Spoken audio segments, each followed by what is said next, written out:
Good morning to you all. Welcome to Jago Lahore. एक भरपूर weekend गुजारने के बाद एक नई एनर्जी, एक नए दिन और एक नई सुख के साथ मैं हूं जनाब मुनीबा आसिफ और मेरा वीकेंड तो बहुत ही मजे का गुजरा है और उम्मीद है कि आप सबका वीकेंड भी बहुत अच्छा गुजरा होगा। आप लोग देख रहे होंगे कि मैंने बहुत ज्यादा तैयारी की हुई है और आज बहुत ज्यादा चमक धमक के साथ में आई हूँ और आप हमारा सेट भी देख सकते हैं क्योंकि जनाब आज हम बहुत ज्यादा हल्ला गुल्ला करने वाले हैं और हमारा शो बहुत ही मजे का होने वाला है क्योंकि आज का दिन बहुत ज्यादा हमारे लिए इम्पोर्टेंट है क्योंकि लाहौर न्यूज ने अपने सफर का आगाज 4 साल पहले आज ही के दिन से किया था और लाहौर न्यूज ने मेहनत और लगन के मुस्तनिद सहाफत के साथ 4 साल अपने मुकम्मल कर लिए हैं जनाब। आज हमारा लाहौर न्यूज जागो लाहौर 4 साल का हो गया है। हमारा और आपका साथ जो है ये रिश्ता 4 साल मुकम्मल कर चुका है और इसके अलावा आज का दिन इसलिए भी बहुत ज्यादा इम्पोर्टेंट है क्योंकि पाकिस्तान भर में तमाम तर जो भी तालीमी इदारे थे, स्कूल्स, यूनिवर्सिटी, कॉलेजेस,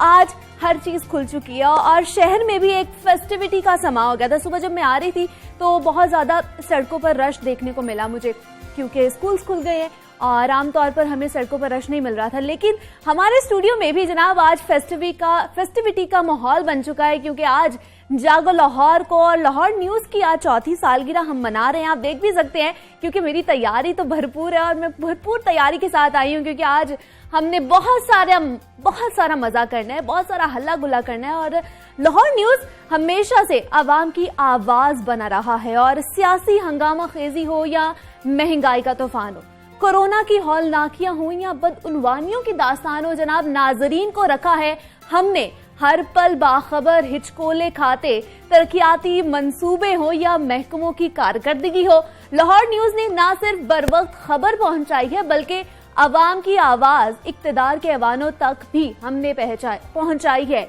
लाहौर के चप्पे चप्पे से हमने उन लोगों की आवाज पहुंचाई है जो नहीं बोल सकते, जो अपनी आवाज बुलंद नहीं कर सकते, हमने उनकी आवाज बने, लाहौर न्यूज उनकी आवाज बना। तो लाहौर न्यूज ने हमेशा सच्चाई और दयानतदारी का अलम बुलंद किया है जनाब। बर वक्त और मेयारी रिपोर्टिंग लाहौर न्यूज का खासा रहा है। हमारे प्रोग्राम्स में ऐसे इश्यूज भी हम लोग लेकर आए हैं जिनका डायरेक्ट ताल्लुक आप लोगों से था, आवाम से था और हम लोग चप्पा चप्पा हम लोगों ने छान मारा, रिपोर्टिंग हम लोगों ने की और लाहौर न्यूज का और आपका साथ जो था वो 4 साल तक रहा था क्योंकि हम लोग आए ही इसलिए थे ताकि आपकी आवाज बन सके, आप लोगों की मसाइल उजागर कर सकें। जो लोग मुश्किलात में घिरे हुए हैं, चाहे वो महंगाई का हो, चाहे वो पेट्रोल की कीमतों के बारे में हो, चाहे वो गंदुम बहरान हो, चीनी बहरान हो, हम सब ने उस चीज को उजागर किया है और 2020 में वैसे तो दुनिया भर को ही अपनी लपेट में रखा था पर जैसे ही वबा थमी तो लाहौरियों ने तफरीगाहों का रुख किया।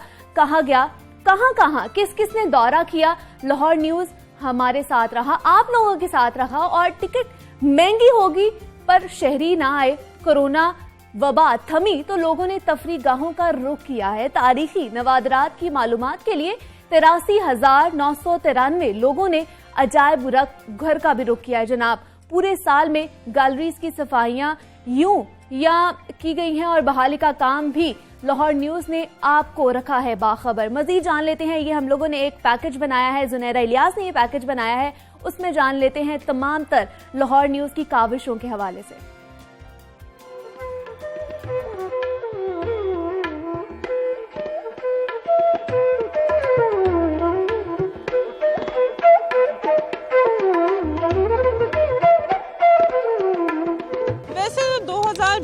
दुनिया भर की तरह शहर लाहौर में भी कोरोना की लहर बरकरार रही, लेकिन जैसे ही ये लहर थमी तो शहरियों ने तफरीगाहों का रुख करना शुरू कर दिया। पर थोड़ी सी तब्दीली ये देखने में आई कि SOPs के साथ कैसे, कहां, किस किसने दौरा किया, ये भी हम आपको आज इस रिपोर्ट में बताएंगे। आइए हमारे साथ।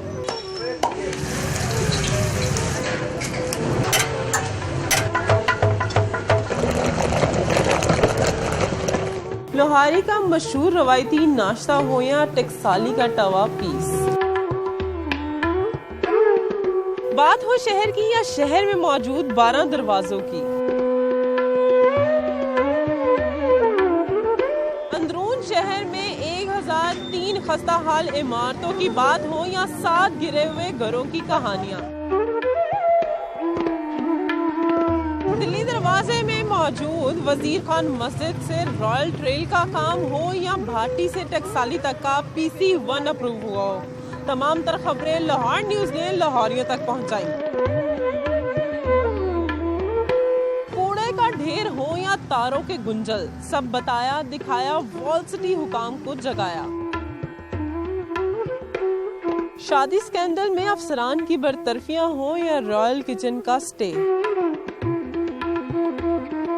लाहौर में मौजूद तारीखी वर्सों को एक तरफ और जबकि लाहौर शाही किला को दूसरी तरफ रख के देखा जा सकता है।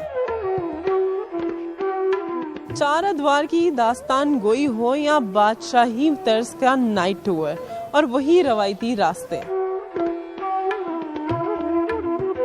दीवारे मुसव्वरी के रंग हो या दीवाने आमो खास की बहाली का काम, लाहौर न्यूज ने अपने शहरियों को लम्हा ब लम्हा आगाह रखा।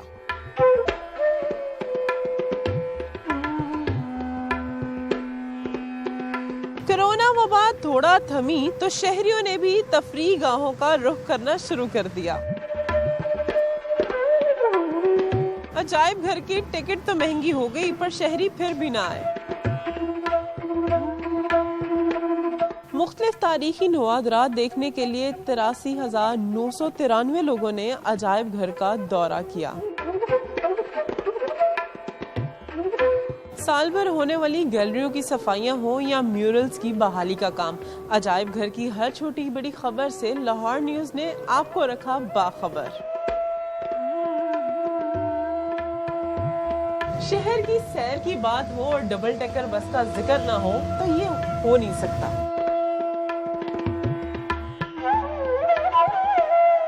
बच्चे बड़े बूढ़े हो या अफसरान, लाहौर न्यूज ने शहरियों के संग तारीखी इमारत और बस के रूट के अहवाल को भी आप तक पहुंचाया।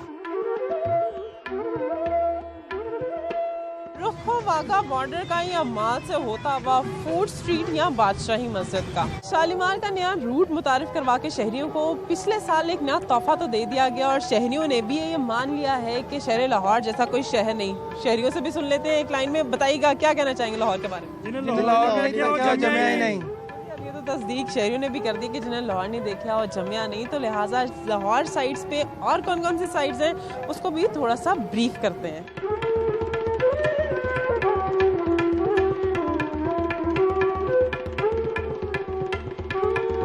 2017 से शुरू हुआ ये सफर तो यूं ही आप लोगों के साथ जारी रहेगा, फिर चाहे अदबी बैठकें हो या बच्चों की तफरीह गाहों का रुख, लाहौर न्यूज यूं ही आपको आगाह करता रहेगा। कैमरामैन फखर अब्बास के साथ जुनैर इलियास, लाहौर न्यूज।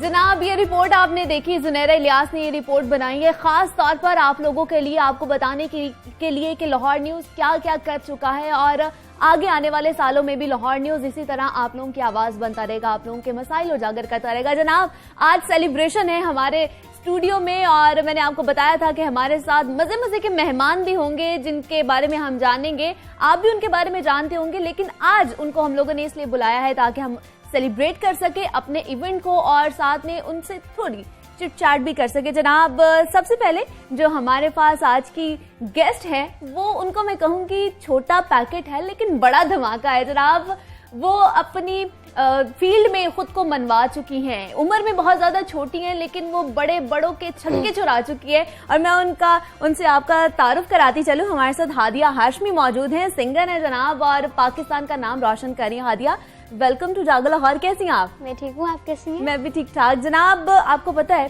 कि कोई भी फेस्टिवल हो, कोई भी तकरीब हो या शादी हो, कुछ भी हो, वहां पर एक चीज मिसिंग होती है और वो होता है मीठा, और मीठे के बगैर आजकल कोई भी तकरीब जो है वो नहीं पूरी हो रही, अधूरी होती है। और इसीलिए हमने आज एक और हमारी गेस्ट हैं उनको मदऊ किया है ताकि वो हमारे इस इवेंट को और भी ज्यादा चार चांद लगा दें। हादिया तो अपने गानों के साथ चार चांद लगाएंगी लेकिन मीठा भी होना चाहिए था और आप देख सकते हैं कि ये खूबसूरत सा केक जो है ये हमारे लिए राबिया फैसल बना के लेकर आई है जो केक डिजाइनर है और केक बनाती है। राबिया, वेलकम टू जागो लाहौर, कैसी हैं आप?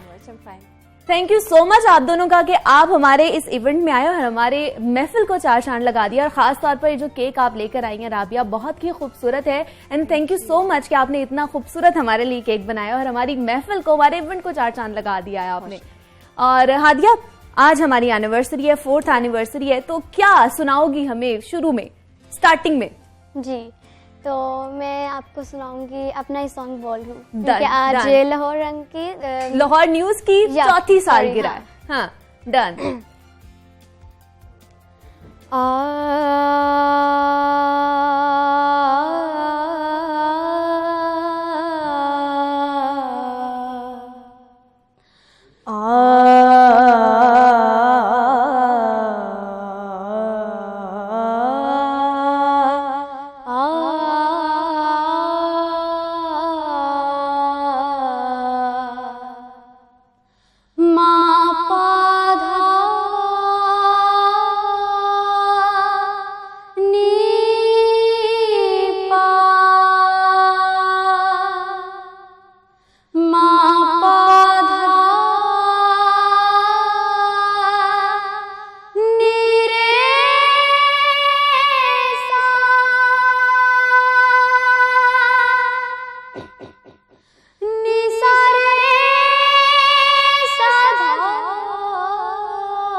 रे साधा नी रे सा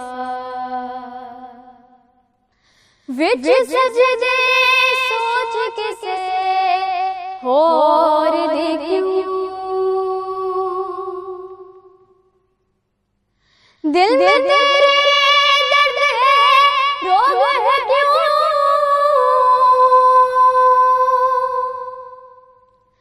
क्या है तू क्यों है तू सोच जरा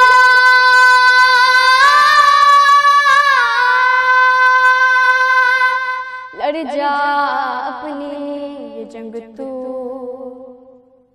कर दे सबको ये दंग तू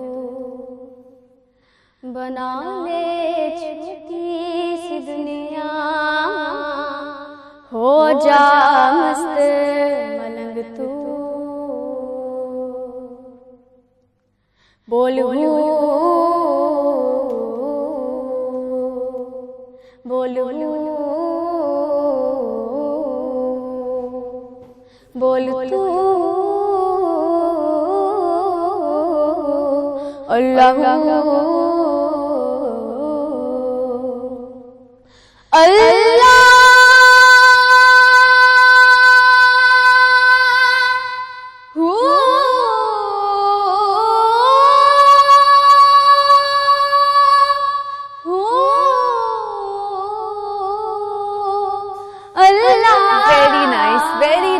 बहुत ही खूबसूरत हादिया, बहुत ही खूबसूरत। और आपने हमारे इवेंट को 4 चांद लगा दिए। स्टार्टिंग में राबिया आपसे पूछना चाहूंगी, अब तो हर चीज, हर तकरीब अधूरी रहती है मीठे के बगैर, और ऐसा ही है ना, आप भी हमारे लिए आज इसीलिए बना के लेके आई ताकि हमारी तकरीब को 4 चांद लगाएं। एक्चुअली जो भी कोई सेलिब्रेशन होती है तो वो हम हर चीज़ को जो है डिवाइड कर रहे होते हैं, लेकिन सबसे पहले जो है उसको सेलिब्रेट करने के लिए मीठा इज ऑलवेज बहुत ज्यादा जरूरी हो गया हुआ है। बहुत ज्यादा। तो कब से स्टार्ट किया आपने ये? 12 साल हो गए। 12 साल हो गए। अच्छा, माशाल्लाह। और अब कितनी डिमांड आती है, क्योंकि अब तो बहुत ज्यादा अब तो चीजें एग्जैक्टली जैसे जैसे कपड़े डिजाइन हो रहे हैं, इवेंट डिजाइन हो रहे हैं, तो केक भी उसी की मुनासबत से डिजाइन होता है और उसी तरह से लोग बनवाना चाहते हैं, अपने डिजाइन देते हैं, अपने कपड़ों के कलर्स बताते हैं, तो फिर उस तरह से उसी मैचिंग में केक फिर दोबारा तैयार करते हैं। हादिया, केक खाने का शौक है, मीठा खाने का शौक है? बहुत ज्यादा। मतलब कहते हैं ना कि बच्चे ऑब्वियसली डिमांड करते हैं, हमने ये भी खाना है मामा, हमने ये भी खाना है, लेकिन आपने क्योंकि गाना होता है तो बहुत सारी चीजों में कॉम्प्रोमाइज भी करना पड़ता होगा कि ये नहीं खाना तुमने, गला खराब हो जाएगा, ऐसा है? जी बिल्कुल ना, कोल्ड ड्रिंक पी सकती हूँ। अच्छा। मतलब कभी कभी तो दिल करता है पीने का। तो कभी कभी तो फिर डांट पड़ती है अगर कभी पी लिया छुप के मामा से या बाबा से? नहीं, मुझे डांट नहीं थी पड़ती, मैं अच्छी बच्ची हूँ। तो अच्छी बच्ची। और हादिया, पहला आपने जब गाना गाया और वो मशहूर हो गया वो, मतलब आपके वो एक स्टार्टिंग पॉइंट होता है ना जहाँ से आपको पिक करना होता है, वो आपके लिए था। तो कैसा फील हुआ जब आपको लोग जानना शुरू हो गए, आपकी पहचान बन गई? मुझे बहुत ज़्यादा अच्छा लगता है कि मुझे मेरे फैंस इतने ज़्यादा सपोर्ट करते हैं और मैं चाहती हूँ कि वो मुझे आगे भी करते रहें। और जब बोलू आया तो मैं बिल्कुल शॉक हो गई थी। मैं कहा कि मैं मतलब कितना अच्छा कैसे गा सकती हूँ। तो फिर इसी तरह चल पड़ा, मतलब खुद पे एतमाद था कि मैं ये कर सकती हूँ, मैंने आगे जा रहा। कोई इंस्पिरेशन थी? जी, किसको देखती थी? हाँ, मैडम नूरजहां। और मैंने उनके तराने भी बहुत से याद किए हुए हैं, उनके सॉन्ग्स भी बहुत से याद किए हुए हैं। अच्छा, तो कौन से सॉन्ग सुनाएंगे हमें आप मैडम नूरजहां के हवाले? मैं आपको दिखाऊंगी, बताऊंगी, सॉरी। वो सॉन्ग का नाम दिखाया दिल जो किसी का। अच्छा, जरूर जरूर, अभी सुनाएंगी आप हमें? या डन। दुखाए दिल जो किसी का, वो आदमी क्या है, किसी के काम न आए तो जिंदगी क्या है। दुखाए दिल जो किसी का।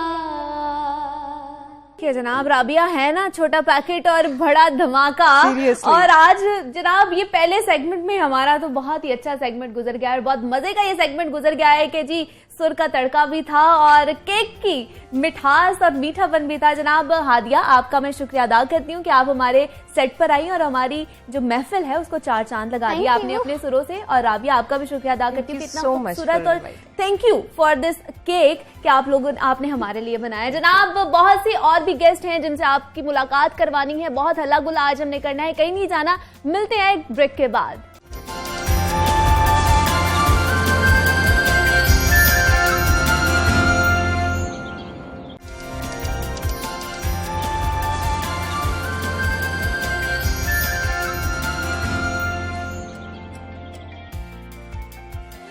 वेलकम बैक जनाब and a very good morning to you all. मैं अपने देखने वालों को बताती चलूं जिन्होंने अभी अभी हमें ज्वाइन किया है कि आज हम मना रहे हैं लाहौर न्यूज की 34 सालगिरह। लाहौर न्यूज को आपके साथ 4 साल मुकम्मल हो गए हैं और जागो लाहौर को भी आपके साथ ये रिश्ता हमारा जो है वो 4 साल मुकम्मल हो चुके हैं, जिसमें हम लोगों ने आपकी आवाज़ें ऐवानों तक पहुंचाई हैं, आपके सारे मसाइल जो हैं वो उजागर किए हैं, लाहौर के चप्पे चप्पे से हम लोगों ने खबरें वो बाहर पहुंचाई हैं और अपनी जो जीनत बनाई है और लोगों तक पहुंचाई है। आपके जितने भी मसाइल थे, जितनी भी चीज़ें थी वो आप तक पहुंचाई हैं, चाहे वो महंगाई की बात हो, चाहे वो किसी भी इवेंट की बात हो। लाहौर न्यूज़ सबसे आगे रहा है और लाहौर न्यूज़ ने हमेशा मेहनत और लगन से मुस्तनिद सहाफ़त की है और इसने मुस्तनिद सहाफ़त का एक और साल भी पूरा कर लिया है जनाब। और आज हम इसी वजह से आज अपने इवेंट मना रहे हैं और आपके साथ अपने 4 साल जो हैं वो मुबारकबाद आपको पेश कर रहे हैं कि आपका और हमारा 4 साल का रह गया। तो जनाब हमने आपसे वादा किया था ना कि आपकी मुलाकात आज बहुत से खास मेहमानों से हमने करवानी है और आज हमारे साथ एक ऐसे ही गेस्ट मौजूद हैं जिनको किस्मत का धनी कहा जाए तो कम नहीं होगा। उन्होंने जिस भी फील्ड में पांव रखा जनाब, कामयाबी उनका मुकद्दर रही और अपने करियर का आगाज उन्होंने सिंगिंग से किया तो उनके गानों ने मकबूलियत के नए रिकॉर्ड भी कायम कर लिए थे और उनके गानों में वतन से मोहब्बत, एहसार और कुर्बानी का जज्बा झलकता भी था। और नौजवानों की अगर बात की जाए तो नौजवान उनको अब बहुत ज्यादा आइडियलाइज भी करते हैं और नौजवानों को इनमें उम्मीद की एक किरण भी नजर आती है। जी ये वही है कि जब उन्होंने सियासत में कदम रखा तो नौजवानों की एक बड़ी तादाद ने उनकी पार्टी में शमूलियत इख्तियार की और उनकी पार्टी को गुरबा, मजदूर और नौजवानों की जमात कहा जाए तो गलत नहीं होगा जनाब। जी तो मेरे साथ आज के गेस्ट मौजूद हैं। जवाद अहमद साहब हैं, चेयरमैन बराबरी पार्टी के पाकिस्तान के। और सर मैं वेलकम कहती हूँ आपको जागो लाहौर में। कैसे हैं आप? मैं ठीक ठाक हूँ, बहुत शुक्रिया। सर आज हमारे 4 साल मुकम्मल हो चुके हैं। लाहौर न्यूज को 4 साल पहले हम लोगों ने सफर शुरू किया था और आप भी तब यहाँ पर मौजूद थे जब लाहौर न्यूज स्टार्ट हुआ था और आज भी आप हमारे साथ मौजूद हैं, हमारी एक फैमिली बन चुके हैं। तो क्या कहेंगे हमारे लिए? असल में इसीलिए मैं आया हूँ। मुझे हमेशा जब मैं आपकी एनिवर्सरी आती है तो मुझे बताया जाता है कि आप पहली दफा आए थे तो दोबारा आए। एग्जैक्टली। तो आज बल्कि मैं सोच रहा था कि ये तो एक परमानेंट फीचर बन गया है तो नेक्स्ट टाइम मुझे लगता है इसको तोड़ना पड़ेगा। नहीं नहीं सर, हम चाहेंगे कि आप हमेशा हमारे साथ हमारी फैमिली का हिस्सा रहें। सर, आपने सिंगिंग से अपना करियर स्टार्ट किया और उसके बाद सियासत में भी आप चले गए, तो ये स्टार्ट कहाँ से लिया और कहाँ पहुंच गई, क्या सोच थी आपकी? नहीं, असल में पॉलिटिक्स तो शुरू से करनी थी। अच्छा। वो तो मेरे वालिदैन को पता था, मेरे जो दोस्त थे, फिर मैं एक बैंड में गाता था जूपिटर्स, उसमें जो मेरे साथ प्लेयर्स थे सारे, उनको भी पता था।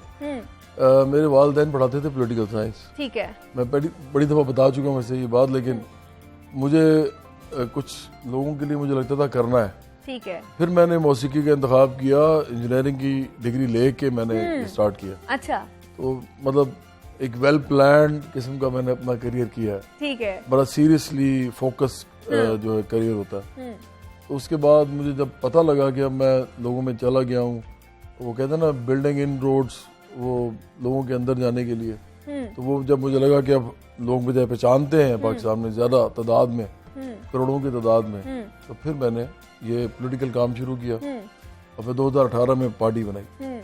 तो सर, आप पहले क्या अपने आप को समझते हैं? इंसान तो हम समझते हैं, पहले आप आर्टिस्ट समझते हैं या खुद को सियासतदान समझते हैं? एक पहली सोच आती है ना। नहीं, पॉलिटिशियन। पॉलिटिशियन? मैं हाँ जी, मैं तो एक सीरियसली इसको जो है ना देखता हूँ, और मैं जो पॉलिटिक्स है उसको भी क्लासिकली देखता हूँ। मतलब मैं लेफ्ट और राइट की जो पॉलिटिक्स है उसको समझता हूँ कि हिस्टोरिकली देखना बहुत ज़रूरी है, समझना बहुत ज़रूरी है, क्योंकि जब तक सरमायादारी निज़ाम रहेगा, बाइंग एंड सेलिंग जो है, इसको दुनिया में एक कवर मिलता रहेगा इंस्टीट्यूशन से भी और गवर्नमेंट से भी और रियासतों से भी, स्टेट से भी, उस वक्त तक, मतलब जिसको हम कंज्यूमरिज्म कहते हैं, तो उस वक्त तक लेफ्ट की सियासत और राइट की सियासत रहेगी। एक राइट की सियासत ये है कि आप अमीरों को और अमीर करने की पॉलिसी बनाएं, ताकि गरीबों को वो जॉब्स दें, फिर उनको अच्छी तनख्वाहें दें, या उनको कुछ जो भी वो दे सकते हैं वो ट्रिकल डाउन में उनको दें। लेफ्ट की पॉलिटिक्स ये होती है कि आप इकोनॉमी को डिज़ाइन ऐसे करें और कहें कि इस तरह डिज़ाइन होनी चाहिए कि आम लोगों की social security, pension, minimum wage, उसके अलावा ओल्ड एज बेनिफिट्स, ये ओवर टाइम, इसको बुनियाद बना के, क्योंकि इंसान आखिरकार जो है ना, जितने भी प्लेनेट पे उनकी ज़रूरियात हैं, ज़रूरियात पूरी करने के लिए ऑफ कोर्स उनको तनख्वाहें चाहिए, उनको इनकम चाहिए। तो उसके ऊपर अगर आप फोकस नहीं करते तो करोड़ों लोग जो हैं, बल्कि अब तो दुनिया में अरबों लोग हैं, तो अरबों लोगों को आप धकेल देते हैं, आप ये समझें कि महरूमी की तरफ, गुर्बत की तरफ, जबकि खुशहाली देना दुनिया में हर इंसान को ये जरूरी होना चाहिए सिस्टम के लिए। बिल्कुल ऐसे। सिस्टम बनाया इसीलिए जाता है ना, नहीं तो अदरवाइज जंगल में रहते। बिल्कुल ऐसे। तो इसलिए लेफ्ट की पॉलिटिक्स करनी बड़ी जरूरी है। तो मैं ये समझ के आया था कि मैंने बाएं बाजू की पार्टी बनानी है, और पाकिस्तान में बाएं बाजू की पार्टी बड़ी कोई नहीं है। नहीं है। और सर, हमारे यहाँ पे देखा भी जाता है हमारे मुल्क में कि सियासत को बड़ा बुरा समझा जाता है।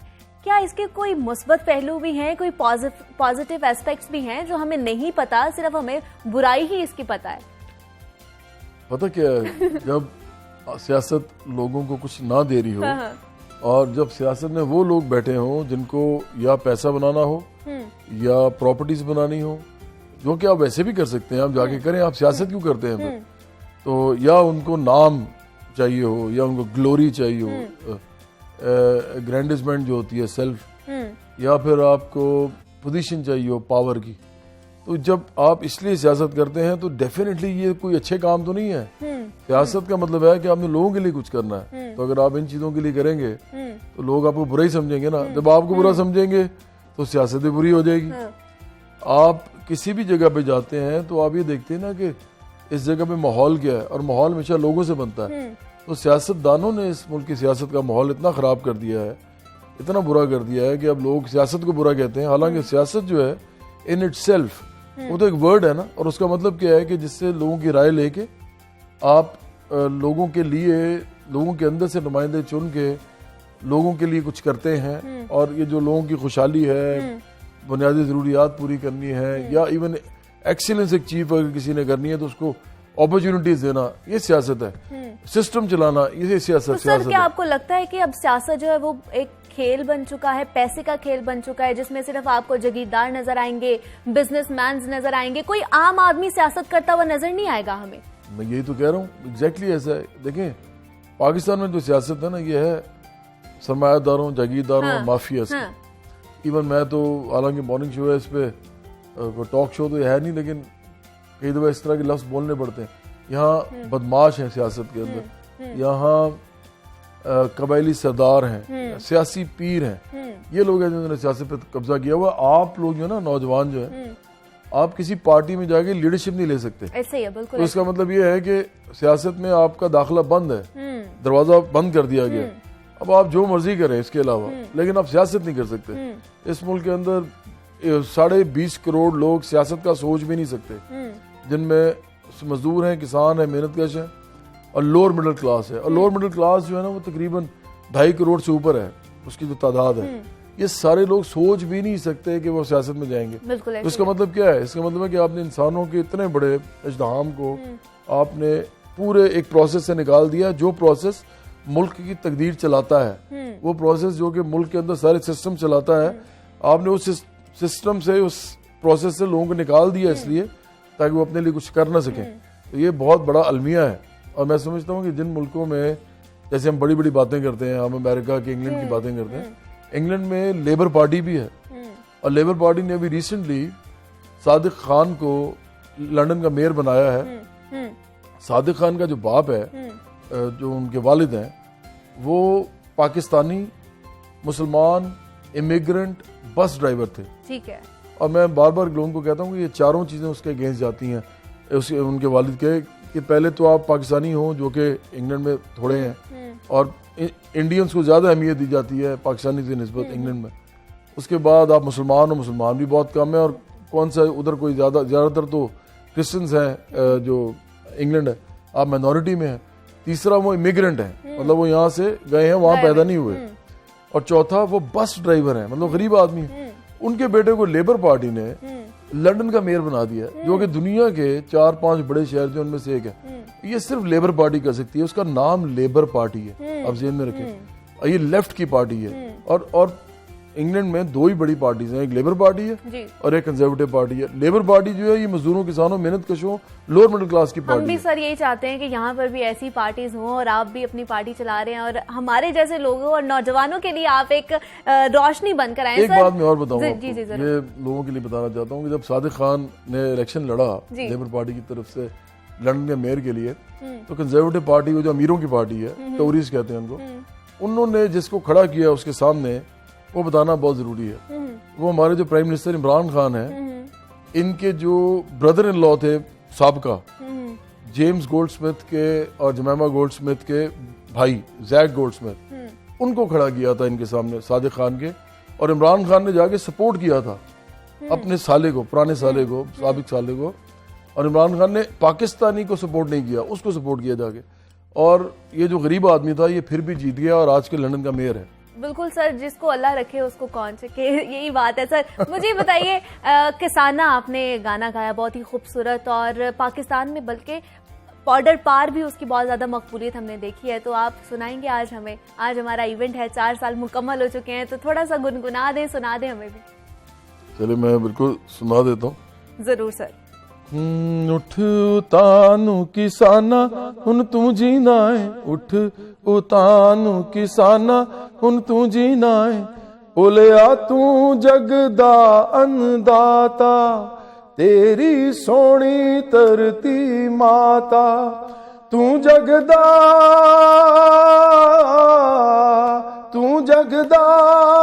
पालनहार, हुन तू जीना है, उठ उतानू किसाना हुन तू जीना है, उठ उतानू किसाना हुन तू जीना है। बहुत खूबसूरत सर, बहुत खूबसूरत। पाकिस्तान में तो इसकी मकबूलियत है, और हम इसके ऐनी शायदीन भी हैं कि लोगों ने बहुत ज़्यादा पसंद किया है। तो सर, ये क्या आप वो जो बॉर्डर पार एक मुहिम चल रही थी किसानों की, तभी आपने ये सोच लिया था कि मैंने बनाना है, या पहले ही बना के रखा हुआ था? नहीं, मैंने 5 साल पहले बनाया था। अच्छा। और इसके अंदर जो लफ्ज है ना आगे के, वजीर आजम, सदर ते जनरल, DC, जज ते पुलिस अफसर, सारे तेरा दिता खावन, तू जना बीजे तू जना गावे, भुखे पाने सब मर जावन, ये बड़े इंपॉर्टेंट लफ्ज हैं। मैंने ये पाकिस्तानी तनाजुर में लिखा था। मेरा पर्सपेक्टिव पाकिस्तान के अंदर जो सियासत है और पाकिस्तान के जो सिस्टम है वो था। लेकिन हुआ ये कि वो मैंने रखा हुआ था बना के, और मुझे समझ नहीं आ रही थी इसको कब रिलीज करें। और सियासत से भी पहले की मैं बात कर रहा हूँ, अच्छा। 2018 में मैंने पहाड़ी बनाई हाँ है, जी। उससे भी पहले कई बना के रखा हुआ था। अभी मैंने देखा कि किसानों के ऊपर इतने अरसे के बाद तीसरी दुनिया में, थर्ड वर्ल्ड में इतना बड़ा एक जो है तहरीक और मूवमेंट का जो एक अमल है वो शुरू हुआ है। तो ये बड़ा अच्छा टाइम है कि मुझे ये करना चाहिए, क्योंकि किसानों की कौन बात करता है बिल्कुल ऐसे ही है इस मुल्क में या इवन इंडिया में या किसी भी और मुल्क में। तो मैंने जब देखा कि ये तो अच्छा हो गया कि लाखों लोग मोबिलाइज हो गए हैं और पोलिटिसाइज हो रहे हैं बाकायदा अपने इश्यूज के ऊपर, और किसान है, तो मैंने फिर ये गाना रिलीज कर दिया। तो उससे हुआ ये है कि उन्होंने तो हाथों हाथ लिया, तो पाकिस्तान में भी लोगों को समझ आई कि हाँ यहाँ पर भी किसान जो हैं कोई अच्छी हालत में नहीं। अभी भी आप देखें ये लोग बाहर निकलते हैं, इनको डंडे मारे जाते हैं। अभी कुछ अर्सा पहले भी आए थे, अभी ये जो आजकल की जो गवर्नमेंट है इन्होंने भी इनको मारा है और ये वापस भेजा है इनको। तो जब वो लोग बाहर निकलते हैं तो ज़हन में रखना चाहिए, आप लोग बड़े खुशकिस्मत हैं, आराम से सेट पे बैठे हैं, ये सब लोग भी लाहौर में रहते हैं, लोगों के पास जॉब्स लगी हुई हैं, कुछ घर में कुछ खाना वाना जा रहा है। जिस दिन लोगों के खाना बंद हो जाए, उनके कपड़े वो खरीद ना सकें बच्चों के लिए, इवन ईद पे भी बिल्कुल ऐसे ही सर, घर का जो किराया देना मुश्किल हो जाए, या उनकी जो और जितने लवाजमात हैं, तालीम है, सेहत है, उसके अलावा ट्रांसपोर्ट है, बहुत सारी चीज़ें होती हैं जो इंसान देखता है अपनी, फिर वो ज़िंदगी गुजारता है। जब वो सारे बंद हो जाएं रास्ते, तो लोगों के पास और कोई रास्ता नहीं होता सिवाय इसके कि वो बाहर निकलें, एहतजाज करें, मुजाहरे करें।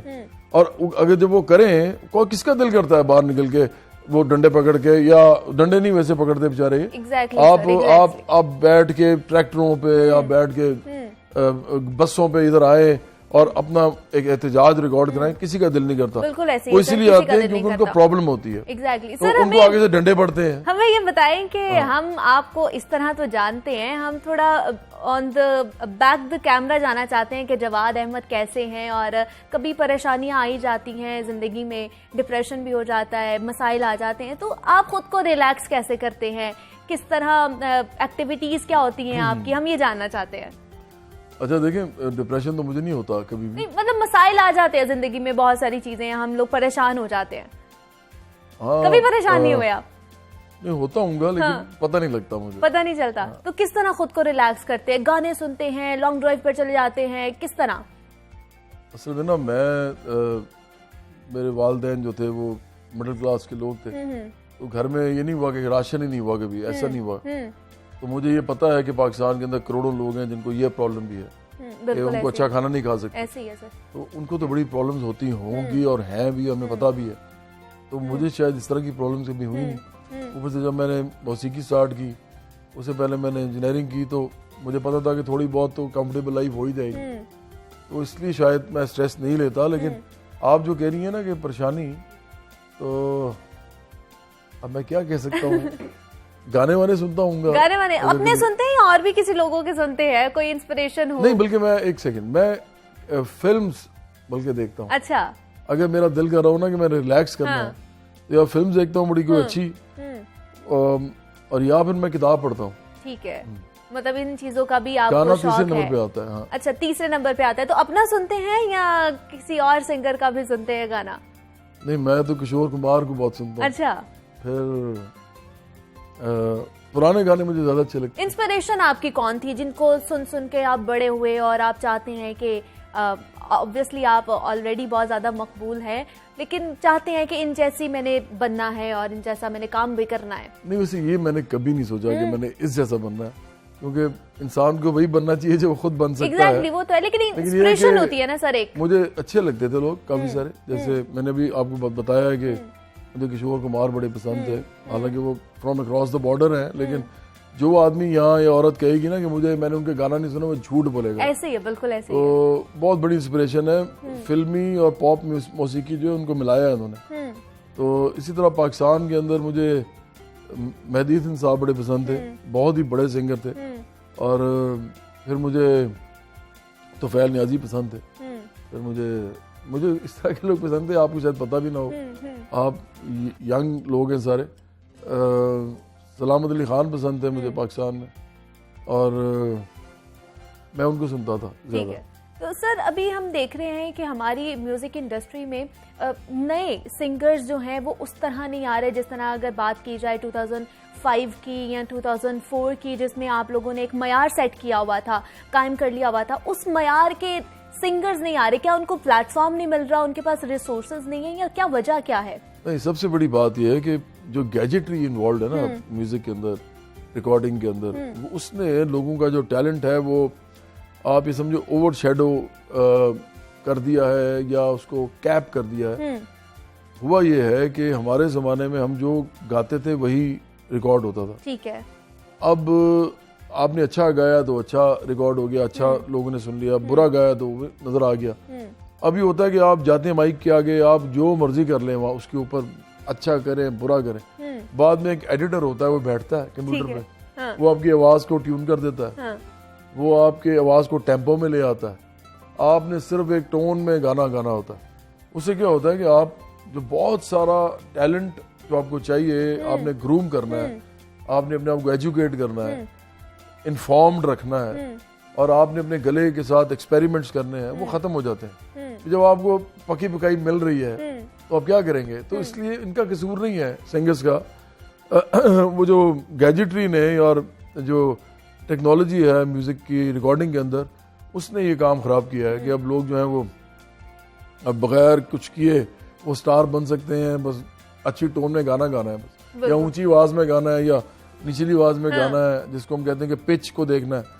इसके अलावा उनको कुछ करने की ज़रूरत नहीं है, ना उनको सुर में रहने की ज़रूरत है, ना टेम्पो में रहने की ज़रूरत है। तो ऑफ कोर्स फिर वो आसान चीजें ढूंढते हैं। बिल्कुल ऐसे ही है, आसान की तरफ जाते हैं। सर हमें कोई और एक गाना सुनाइए, पंजाबी गाना, हमारी महफिल को चार चांद लग जाएं, क्योंकि आज हम सेलिब्रेट कर रहे हैं, तो सेलिब्रेशन में तो फिर सुर का तड़का तो होना ही चाहिए। अच्छा जी। मैं पंजाबी तो, क्योंकि हम आपके गाने सुन सुन के बड़े हुए, मुझे अभी भी याद है मैं आपका गाना सुनती थी, मैं तेरी या सैया मैं तेरी या, मैं वो वाला गाना सुनती करती थी आपका। अच्छा चलो मैं फिर आपको एक और सुना देता हूँ, पाकिस्तान के लिए था। जी जी जरूर। रहे ना रहे ये जीवन कभी, बनी ये रहे दोस्ती, है तेरी कसम ओ यारा मेरे, जुदा हम न होंगे कभी, हमेशा रहे तू साथी मेरा, ये बंधन रहे यूं सदा, ये ताकत तेरी ये कुव्वत तेरी, बड़े है मेरी ये दुआ, ओ मेरे यार तू मेरा प्यार, सदा रहे तू सलामत, तेरी मेरी ये दोस्ती, यूं ही रहे ता कयामत। बेहतरीन सर, बेहतरीन सर। सर कहा जाता है कि म्यूजिक इंडस्ट्री में आपके हरीफ इब्रारुल हक समझे जाते हैं, पहले भी समझे जाते थे, अभी क्या सियासत में भी वो आपके हरीफ हैं? नहीं, पहली बात तो ये कि मैंने तो किसी को हरीफ नहीं समझा आज तक। नहीं मतलब लोग कहते हैं। मैं बाद में आया था। हाँ। ये 95 में आए थे ये लोग सारे, मैं 2000 में मैंने एल्बम निकाला, तो मैं 5 साल बाद में आया हूँ इंडस्ट्री में, जो मैं सोलो करियर जो मैंने अपना किया। तो इसलिए हो सकता है कि जब मैं आया हूँ तो कोई इस तरह के मसाइल हुए हों जो लोगों को लगता हो कि इस तरह का कंपटीशन स्टार्ट हो गया। मेरी तरफ से नहीं हुआ कभी। ठीक है। तो मैं तो एंटर कर रहा था ना इंडस्ट्री में। दूसरा ये कि आप जो सियासी बात करें, नहीं, मेरा हरीफ जो है वो एक पूरा तबका है। मैं समझता हूँ कि जो इस मुल्क का जो अमीर तबका है उसको जरूरत है समझने की कि इस मुल्क में गरीब भी रहते हैं और करोड़ों की तादाद में रहते हैं। बेशक तो अब कितना आपने एंजॉय करना है। आप खरबपति बन गए हैं, अरबपति बन गए हैं, आप 50, 60, 70 करोड़ रुपए आपके पास है, आपकी हिर्स ही नहीं खत्म होती। और ये सिस्टम है ये आपको सपोर्ट करता है। हमारा निजाम जो है पूरा का पूरा, सारा का सारा निजाम, सारी पार्टीज शामिल है उसमें, सब ये दाएं बाजू की पार्टीज हैं, ठीक है। सब अमीरों की पार्टीज सर, हैं, बहुत तो ये शुक्रिया आपका। उनको सपोर्ट करता है और बिल्कुल गरीबों को ऐसे नहीं करता। इंशाल्लाह ऐसे ही आप भी हमारे साथ ही रहिएगा और अगली एनिवर्सरी पे भी हम आपको जरूर इनवाइट करेंगे और आपने आना जरूर है। सर बहुत शुक्रिया, आपने हमारे महफिल को 4 चांद लगाए हैं और यहाँ पर आए हैं, बहुत शुक्रिया। Thank you very हमारे much। साथ जवाद अहमद सिंगर जिनको कौन नहीं जानता, हमारे साथ मौजूद है जनाब। और भी बहुत सारे चीजें हैं जो आपसे शेयर करनी है और भी बहुत सारे मेहमान हैं, गपशप करनी है हमने, इस तरह हल्ला गुला करना है, लेकिन इस छोटी सी ब्रेक के बाद।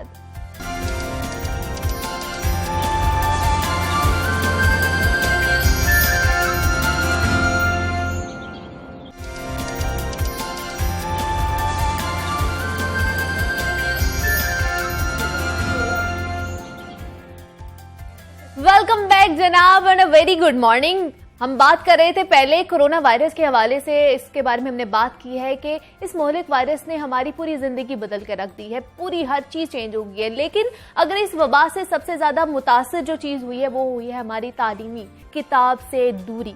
सोशल मीडिया के इस्तेमाल ने ये फासला और भी ज्यादा बढ़ा दिया है और हम इस पर भी बात करेंगे। किताब बीनी का शौक क्यों खत्म होता जा रहा है और नौजवान नस्ल और किताब के दरमियान फासला कैसे कम किया जा सकता है। जनाब हमारे साथ मौजूद हैं, आज के गेस्ट हैं प्रोफेसर हुमैरा भट्टी हैं और उनके साथ मौजूद हैं मारूफ राइटर हैं फरजाना जावेद साहिबा। मैं आप दोनों का वेलकम करती हूँ जागो लाहौर में। कैसी हैं आप? मैं ठीक ठाक हूँ। हुमैरा आप कैसी हैं? अल्हम्दुलिल्लाह। हुमैरा आज मुल्क भर में तमाम तालीमी इदारे खुल गए हैं और बच्चे स्कूल जा रहे हैं और कैसा फील हो रहा है कि हम बैक टू नॉर्मल रूटीन पर आ रहे हैं? बहुत ही खुशाइंद बात है। जैसे बाकी तमाम इंस्टीट्यूशन खुल गए हैं और बाकी तमाम काम नॉर्मल हो रहा था, तो मेरा ख्याल है इसकी बड़ी अहम ज़रूरत थी, क्योंकि पहले ही तालीमी बहुत नुकसान हो चुका है, इसका बहुत हर्ज हो चुका है। और अभी आपने खुद भी बात की कि ऑनलाइन एजुकेशन में बेस्ट लर्निंग नहीं मिलती। बेस्ट लर्निंग एक स्टूडेंट को उसी वक्त मिलती है जब वो फिजिकली प्रेजेंस होता है, तभी वो इमोशनली सोशली ग्रो करता है। तो एक बच्चे की अपब्रिंगिंग के लिए उसको इमोशनली और सोशली ग्रो करने के लिए उसको कैंपस में आना बहुत जरूरी है। तो ये बहुत खुशाइंद बात है। एग्जैक्टली ऐसे ही है। फरजाना आपसे बात करना चाहूंगी। फर्स्ट ऑफ ऑल तो आज हमारी 4थी सालगिरह है, हमारे जागो लाहौर को और हमारे न्यूज चैनल को 4 साल मुकम्मल हो गए। आपको क्या लगता है मीडिया का कितना रोल है कि वो किस तरह रिपोर्टिंग कर रहा है और इन सब चीजों में? कॉन्ग्रेट्स फर्स्ट ऑफ ऑल, तो आप लोगों को बहुत मुबारक हो, कितना कामयाबी का आप लोगों ने सफ़र जो ये गुजारा है 4 सालों में, और बहुत ही शॉर्ट पीरियड के अंदर आप जिस तरह एक लाहौर के ऊपर अपना एक असर छोड़ते हुए जा रहे हैं। मेरा नाम आपने फरजाना जावेद रखा है जो कि अच्छा है, बट मेरा पेन नेम है फरजाना आकिब। अच्छा, तो फिर पूरा कर लेते हैं, फरजाना आकिब जावेद कर लेते हैं। बिल्कुल ऐसे ही। अच्छा, मीडिया का रोल कैसा है? आई बिलीव कि इस प्रेजेंट सिनारियो के अंदर एक मीडिया ही तो है जिसका रोल है। बाकी तमाम पावर्स जो हैं वो मीडिया अपने अंदर जब्त कर चुका है। मीडिया चाहे तो आज माशरे का जो भी तस्वुर पेश करना चाह सकता है। सो पावर सारी मेरी जान मीडिया के हाथ में ही है और आप लोग बड़े पावरफुल हैं। आप माशरे का इक़दाम, माशरे का की जो मंजिल है उसको जहाँ चाहें तयन कर लें। Media is very powerful nowadays. जी, तो मुझे बताइए हमारे यहाँ पे कल्चर क्यों खत्म हो रहा है पढ़ने का? किताब से हमारी दूरी इतनी क्यों हो गई है? देखिए, ये बड़ा अनफॉर्चुनेट है और सारी ज़िंदगी मैंने इस टॉपिक को हाईलाइट करने की कोशिश भी की है लोकली, स्कूल लेवल्स पे, कॉलेज लेवल्स पे, जहाँ भी हमारे लेक्चर्स होते हैं। बड़ा अनफॉर्चुनेट है कि this is just in Pakistan, अगर मैं कहूँ, नॉट इवन इन इंडिया और not in other countries. Social media हर जगह है, इंटरनेट हर जगह है, लेकिन यहाँ पर जो दूरी है, किताब इज नो वेयर। वहाँ सारी दुनिया में सोशल मीडिया है, लेकिन आपको लोगों को प्लेटफॉर्म पे, पार्क्स में, गलियों में, वहाँ एक राइटर जो है वो एक किताब लिख के रातों रात दुनिया का अमीर तरीन बंदा बन जाता है। किताब इस हद तक बिकती है क्योंकि किताब को पढ़ने वाला होता है। हमारे यहाँ टीवी का साइज, कहते हैं जिन घरों में टीवी का साइज बड़ा हो जाए और किताबों की अलमारी का साइज छोटा पड़ जाए, उन माशरों में तालीम बहुत सानवी हैसियत इख्तियार कर जाती है। हमें ये पता है कि हमने 80 इंच का टीवी घर के अंदर रखना है, हमें ये पता है कि हमने बड़ी गाड़ियां रखनी है, लेकिन हमने कभी अपने बच्चों को किताब की अहमियत, लाइब्रेरी की अहमियत, आप देखें लाइब्रेरीज भी जो 1947 ऑनवर्ड चंद लाइब्रेरीज थी, पब्लिक पंजाब पब्लिक लाइब्रेरी, कायदे आजम लाइब्रेरी, 2-4 लाइब्रेरीज के अलावा आप मुझे बताइए कि हमारी लाइब्रेरीज श्रिंक होती चली जा रही हैं रादर देन कि हमारे यहाँ। तो ये बड़ा अलार्मिंग सिचुएशन है। एंड ग्रास रूट लेवल ये है कि पेरेंट्स को, माओ को, हमें अपने घर में, गवर्नमेंट सब कुछ नहीं कर सकती, वी कैंट ब्लेम कि जी गवर्नमेंट आए तो हमारे घरों के हर मसाइल को हल करे।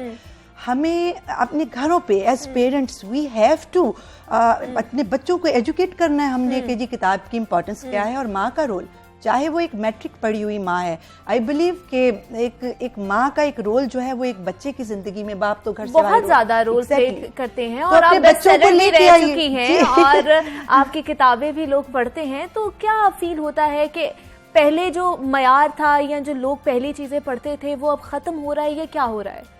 देखिए, किताब की जो इज्जत थी हमारे माशरे में, अगेन आई विल रिट्रेट कि नॉट वर्ड ओवर सिनारियो तो वैसे ही है, किताबें बहुत बिक रही हैं और लोग बहुत शिद्दत से उसकी तरफ जा रहे हैं, लेकिन पाकिस्तान के अंदर डिके जो हुआ है, हमारे यहाँ बहुत बुरी तरह जवाल आया है किताब के उस, और जब जवाल आ जाता है तो ऑब्वियसली वो जो स्टैंडर्ड होता है बहुत खूबसूरत स्टैंडर्ड था। अब मेरा ख्याल है आप अगर इस वक्त किसी नर्सरी लेवल से जरा ऊपर चले जाएं, ग्रेड 5 के बच्चे से जाके पूछें कि बानो कुदसिया या अशफाक अहमद कौन थे, लेट्स टॉक अबाउट लोकल। मैंने हम इंग्लिश में भी लिखते हैं, मैं उर्दू में भी, I am not talking about international writers. हमारे दौर में जो मुनीर नियाजी साहब थे, इशफाक साहब थे, फैज साहब के मेले हो रहे हैं, अमजद इस्लाम अमजद साहब, वो लोग कहाँ हैं? नहीं, हमारी जनरेशन तो जवाब दे देगी, बट डू यू थिंक कि आने वाला जो 1 डेकेड है, 15 डेकेड है, लोग बच्चे आपसे पूछेंगे जी कि मुनीर नियाजी कौन था, उनको नहीं पता होगा, बानो कुदसिया कौन थी, तो this is very very unfortunate. बिल्कुल। एंड हमें अपने घरों से, अपने स्कूलों में, मेरे ख्याल में हम बड़ी ये बहस करते हैं कि निज़ाम तालीम इंग्लिश में हो या उर्दू में, इसमें बहस नहीं होनी चाहिए, निज़ाम तालीम अंग्रेजी में ही होना चाहिए, क्योंकि इंटरनेशनल लैंग्वेज है, हमें दुनिया के साथ कम्पीट करना है। येट आपका उर्दू अदब क्या है, वो आपके स्कूलों में उसके लिए एक स्पेसिफिक क्लास होनी चाहिए, और पता होना चाहिए हर चीज के बारे में हमें, अपने अदब को दुनिया के अदब के साथ लेके चलिए। बिल्कुल ऐसी है। हुमैरा, आप क्या कहेंगी कि क्यों हम दूरी इख्तियार कर रहे हैं किताबों से, हमारी नौजवान नस्ल किताबों की तरफ आ ही नहीं रही? अभी जैसे इन्होंने सोशल मीडिया की भी बात की है, ये भी एक वजह है, और दूसरा लैंग्वेज का, जैसे ये कह रही हैं कि मैं थोड़ा डिसएग्री करूंगी, क्योंकि लैंग्वेज, अगर आपकी अपनी लैंग्वेज है ना, एक बच्चा सबसे ज्यादा उससे फेमिलियर होता है। हम जितना भी इंग्लिश लैंग्वेज को प्रमोट कर लें, या हमारे है भी है इधर, लेकिन जितना ज्यादा हम उर्दू को प्रमोट करेंगे या हम अपने राइटर्स से उनको करीब लाने के लिए वो वाली बुक्स देंगे। अब एक बच्चा है, उसको पता है कि वो घर में कौन सी लैंग्वेज बोल रहा है, वो पंजाबी बोल रहा है या उर्दू बोल रहा है।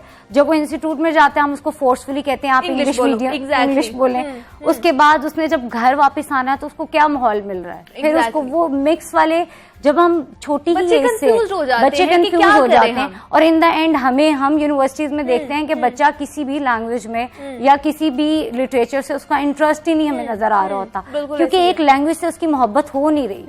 क्योंकि हमारी लैंग्वेज उर्दू, हमारी जितनी हिस्ट्री है वो हमें उस उर्दू में मिलती है, हमारा कल्चर, वहाँ पे हमारी तारीख, तो हमें, मुझे लगता है कि अगर हम उनको स्कूल एज से ही इंग्लिश मीडियम के साथ साथ उर्दू वाली बुक्स पढ़ाएं, और एज अ कंपल्सरी सब्जेक्ट, जैसे उन्होंने कहा कि हम उर्दू का रख लें, उससे बेहतर ये है कि हम इंग्लिश को as a foreign language introduce करा दें, और बाकी सारी जब उनकी अपनी जबान में होगी तो उनको थोड़ा सा इंटरेस्ट पैदा होगा।